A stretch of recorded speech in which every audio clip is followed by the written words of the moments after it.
ಎಲ್ಲರಿಗೂ ನಮಸ್ಕಾರ. ಈ ದಿನ ನಾನು ನಮ್ಮೂರಿನ ಕವಿಗಳಾದ ಶೀಗುವಾಳ್ ಸೋಮಶೇಖರಯ್ಯನವರು ಬರೆದಿರುವ ಒಂದು ಕವನವನ್ನ ವಾಚಿಸ್ತಾ ಇದ್ದೇನೆ. ತಮ್ಮ ತಾಯಿಯ ಬಗ್ಗೆ ತಮ್ಮ ಭಾವನೆಗಳನ್ನ ಬರೆದಿರುವಂತಹ ಒಂದು ಕವನದ ಶೀರ್ಷಿಕೆ ಕಂದನ ಅಳಲು.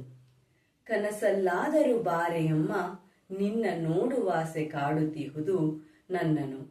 ಬಾರೆ ಅಮ್ಮ, ಅಮ್ಮ ಬಾರೆ, ನಿನ್ನ ಅಂದ ಚೆಂದ ನೋಡುವಾಸೆ, ನಿನ್ನ ದನಿಯ ಕೇಳುವಾಸೆ ಕಾಡುತ್ತಿಹುದು. ಬಾರೆ ಅಮ್ಮ, ಏಕೆ ಬಿಟ್ಟು ಹೋದೆ ಅಮ್ಮ, ಏನ ತಪ್ಪು ಮಾಡಿದೆ. ಬಾರೆ ಅಮ್ಮ, ಅಮ್ಮ ಬಾರೆ, ನೀ ಹೇಳಿದಾಗೆ ಕೇಳುವೆ. ನಿನ್ನ ಕುರುಹು ಮನೆಯಲ್ಲಿಲ್ಲ, ನನಗೆ ನೆನಪು ಇನಿತು ಇಲ್ಲ. ಹೇಗೆ ಇರಲು ಸಾಧ್ಯ ಹೇಳು, ಆಗ ನಾನು ಅಸುಳೆಯಲ್ಲವೇ. ಅಮ್ಮ ಅಪ್ಪ ಎಂಬ ಶಬ್ದ ಬಾಯಲಿ ಎಂದು ಬರಲೇ ಇಲ್ಲ. ನನಗೆ ಮಾತು ಬರುವ ಮುನ್ನ ನೀನು ಇರಲೇ ಇಲ್ಲವಲ್ಲ. ಅಪ್ಪ ಹೋದ ವರ್ಷದಲ್ಲೇ ನೀನು ಅಪ್ಪನನ್ನು ಸೇರಿಕೊಂಡೆ.